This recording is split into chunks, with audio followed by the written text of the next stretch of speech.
To item 8, So you're not last. There's one more item. consideration to approve the preliminary public information education program. Karen Hemphill. I'm last. No.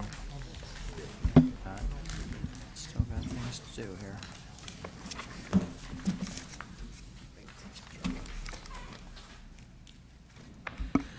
I'm here tonight to propose a preliminary public information education program to do better outreach by the city to particularly the residents of our city. This came about because of a council request, direction for staff to look at ways of improving our communication with our residents. Recently, we ended our long partnership with the Chamber on the Emeryville News. December was our last edition. With this parting of the ways, the Chamber will be producing its own publications, and the city is embarking on looking at ways to reach out to the public.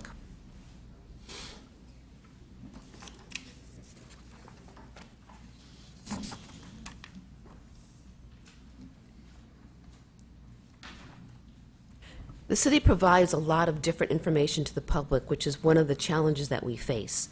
We provide information that must be very timely, kind of breaking news, such as announcements of our new city managers and other breaking news. We have regularly scheduled types of information, such as agency and council meetings, other public meetings, action recaps, public safety bulletins, public notices, promotions of certain activities, such as the recreational activity program guide. And we also have detailed information on pending city initiatives, such as the general plan update or the triangle traffic calming. So there's lots of different types of information that the city needs to communicate to its residents as well as to the business community. And not all of this information is necessarily able to be disseminated the same way. In addition, in recent years, we have come home to numerous residents that are new to the city and are not really familiar with the city's history, programs, or services. And we really have not done anything specifically to better acquaint our new residents with our city, such as a welcome packet. And increasingly, we have a community that increasingly wants direct access to archived city documents and city meeting broadcasts.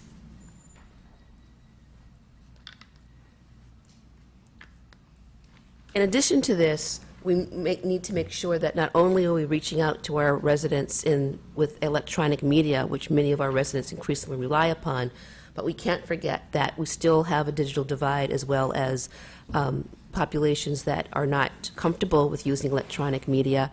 So we still need to have paper copies of certain types of information, as well as we need to improve, or we should improve, the way that we communicate with our hearing and visually impaired.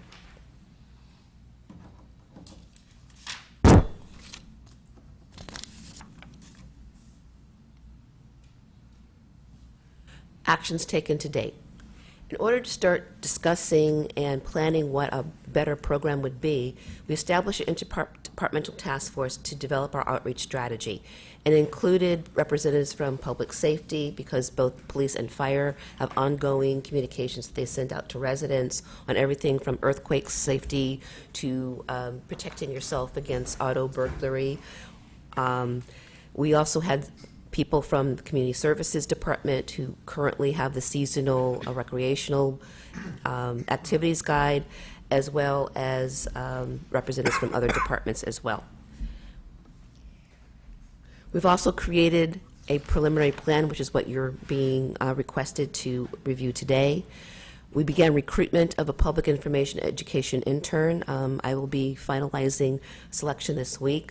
We've received several great applications from students that are either mass communication or journalism students, mostly with a background also in an interest in public policy. So I have very excited about that.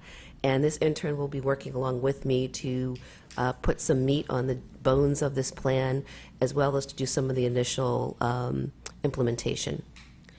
We've also upgraded ETV's capabilities to schedule programming. The video server is finally in place, and we're just finishing up training. And with this capability, we'll be able to actually schedule programming on ETV, which will allow us not just to broadcast the public meetings as we do now, Planning Commission, the Emory Unified School District Board meetings, and the city's planning agency and council meetings, but we will also be able to perhaps do something like a talking head of a budget presentation or a new development that is being proposed, or also to be able to broadcast information from other agencies such as the county. So this is a real step forward in what we can do with ETV, and hopefully we'll be starting to see that in the next couple of weeks, that we'll start seeing more programming, including the Youth Art Parade, which was televised by ETV.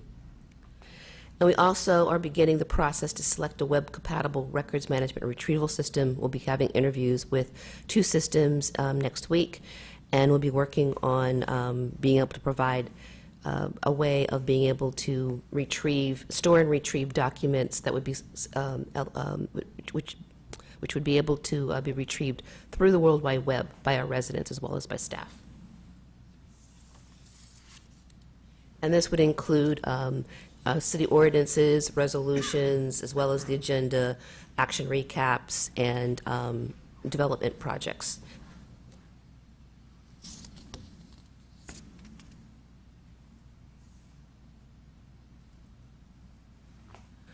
The immediate steps that we plan to do is, one is to develop a master contact mailing list. This is something that I would say exists in bits and pieces in our city, but we really don't have kind of one master list of neighborhood associations, newsletters, media contacts, e-trees, as well. We really need to review some of our citywide mailing lists. And this would be a list that would be really the basis of a lot of our dissemination of information in the future. We also plan to develop what we're calling our second and fourth Fridays electronic newsletter. This is something like the 30-second newsletter that the Chamber does, which is a very just quick kind of one page of maybe a couple of particular issues that will be on the City Council the next week, links to our monthly progress report, as well as the current agenda and recap, with probably one short feature story. Might be, it could be something on Youth Art Month, for example, for this month. But the idea is for it to be something short, something that doesn't take a whole lot to write, but a couple times a month kind of piques the residents' interest, and they would probably, and hopefully would want to then to delve deeper into what the city is doing. We also are going to do a quick redesign of the city's home webpage. This is not a comprehensive retooling of our website, but it's come to us that our homepage could be a little bit more user-friendly. There are certain types of things, such as frequently asked ordinances, housing programs, and the Emery Go Round shuttle, that we know people really access our homepage to. And so to have that right up front, instead of having to kind of drill down to be able to find that information, is something that we will do. I would say we will look at what's most accessed and put that on. But further down the line, we will do more of a retooling of the whole website. We also are going to redesign the Community Services Department activities brochure to include more city information and news. There's a format that's been suggested that that essentially takes one side is the activities guide and you flip it over, and the other side is more of a brochure, something that we've seen in other cities. And this will be something that will allow a little bit more in-depth news and more news than the second and fourth Fridays.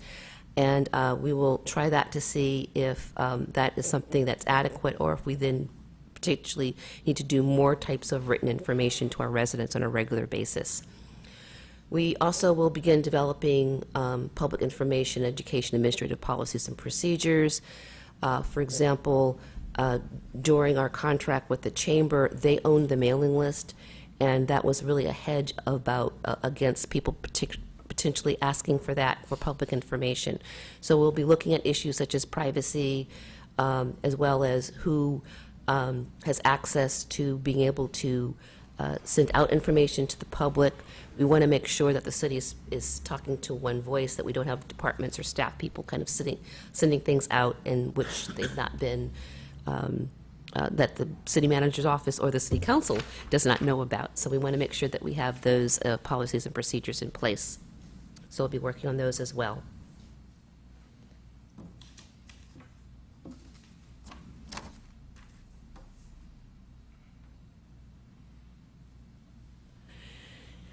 The immediate steps are things that we're hoping to do in approximately the first month. That depends somewhat on getting the intern on board, because they'll be doing a lot of the work and gathering together some of the mailing list, some of the more detailed work.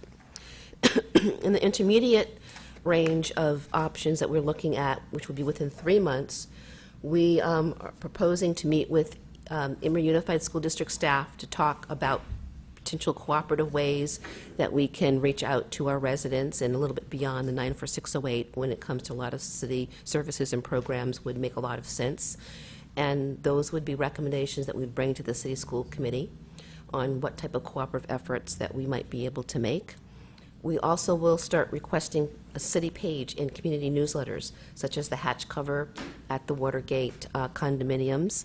And that is something that we're hoping is something that, since it's something that residents are already used to, that they'll turn to the hatch cover or turn to whatever neighborhood association newsletter that they have or homeowner association that they have to the city page. We'll also develop a welcome packet for new residents. This has been, again, something that's been in pieces, but it's something that could be given by managers of new residents, or it could be given through the realtor offices is another possibility. We'll be looking at ways of how to get that out to the public.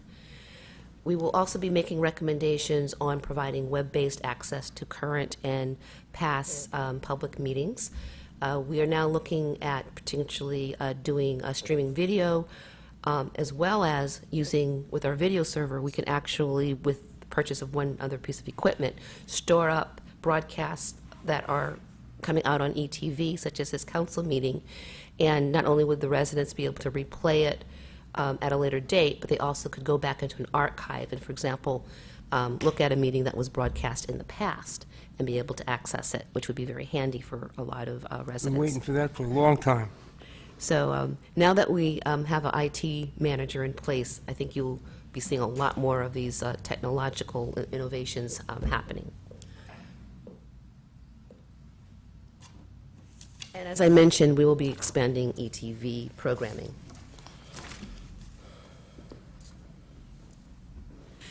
In the long term, which I'm saying is approximately within 6 months, we hope, as the plan, is that we will conduct a comprehensive review of the city's website for user-friendliness and content.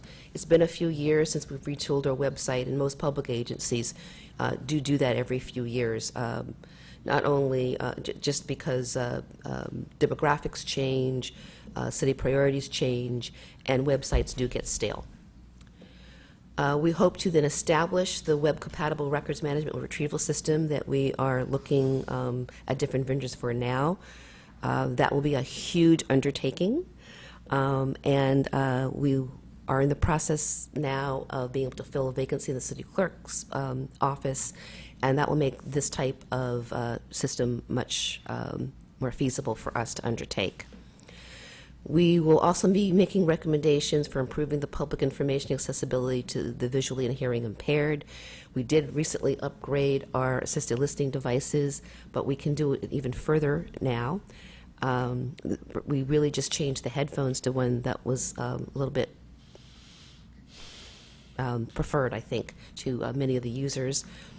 And lastly, we will review this preliminary strategy and submit a report to council making further recommendations, including potentially staffing recommendations to council at that date. So this is our preliminary plan. It's just a start. I think the thing that staff really realized during this process of meeting and talking about this is that it is a process. That we do have lots of different kinds of information that needs to be disseminated to residents with lots of different ways in which they prefer to receive that information. And that will take a while to be able to smooth that out in terms of how we best can reach most residents in the way that they prefer. It will also be a change for staff. Many of these are will require some new technology that staff itself will have to get used to using and using on a regular and consistent basis. So this is the first step, and would love to either answer any questions or receive any comments or suggestions more that you would have. Thank you, Karen. Any questions for Karen? Very, very nice I report. do. I have a question. Under your immediate steps, item 3, the Friday electronic newsletters. So how do you get email addresses by which to distribute it? A preliminary thought would be to do it by subscription, somewhat like we do with our agenda, and also to send it out to the neighborhood listservs that we already have. They have editors, which they can always reject it if they don't like it. But essentially, there are probably about 6 listservs in the city. There's one in the Triangle. There's one, I think, Park Avenue, and we would send it there. And that would reach probably a good deal of residents out there. And then we could also have a by subscription, like we do. I think we send to about 100 people in our email list the agenda packet. Okay. If you have any other suggestions, we're more than willing to receive them. Don't forget Spagia. Yes, Spagia would be also a place to send it as well. Any other questions? Yeah, I want to compliment staff. I think this is a great first step. Here's my concern. And this is, I know this took a lot of work. This didn't just happen. We've got such a long way to go in this regard that I'm not certain that we ought to rely as much as we're seemingly going to on an intern. And I'm wondering on solely an intern. A lot of the legwork can get done, but staff can only do so much of this because it's an extra added duty to try to do. So I'm wondering if we ought not to think about bringing in the services of a professional in communications, in these kinds of, not just communications in general, but someone who has helped cities put programs together on how to better communicate with their citizens. We, during the interviews for city manager, we had some interesting ideas from people that, that they're currently doing where they are. There's a lot of ways to do this, but having the experience and working in the field on a full-time basis would seem to me to open doors that might help us instead of. So I guess where I am is I don't know if just trying to build this from the base with staff's work and an intern is the best way to start. And I'm wondering if we couldn't jumpstart it better by bringing a consultant in to, that really specializes in this area to help us move forward faster than we are. So that's one area of concern. And I have a second one. On that point, when you get an outside professional, then you have to keep relying on somebody else to do something that needs to be done immediately. You got to make changes on times and dates and other things. And when you got to rely on a professional, then you got to wait for them to do it. So it's real important for the staff to be able to do that in-house. Yeah, but I think what Dick's talking about is more building the structure. Right. And then training in-house. And I happen to agree with you. We are light years behind where we should be, and we don't want to reinvent a rusty wheel. We want to get as close to state-of-the-art as possible. And I'm not thinking, we've got a good new IT person on board, and so that's not where I'm looking for the expertise. I'm looking for expertise in communications. Well, And on a broad scale, not just there, and somebody that can help us with ideas that are being used effectively in other jurisdictions that we might want to look at here. well, as we learned in those interviews with people for the city manager, things are happening in other cities that we could learn from. We don't have to invent them Right. here. Right. Well, So I agree with you. But you just started down the road with a new IT person, so give the person a chance to get his Well, ideas out there. let him bring forward his ideas. Because if you bring in a professional, now you're going to be stepping on somebody's toes that just has this whole world of new ideas to Well, to let's see implement. the ideas. Well, you're listening to them right now. We do have money in the budget to help out with some of the writing. We're not assuming that we're going to rely upon an intern for all of that. And so with some of the funds that are not being used now for the Emeryville News, some of that will probably go to augment the recreation guide to make it kind of the dual type of guide. But there's also monies that we can use in order to have some type of of a PR writer. So it's not just staff that's doing the writing.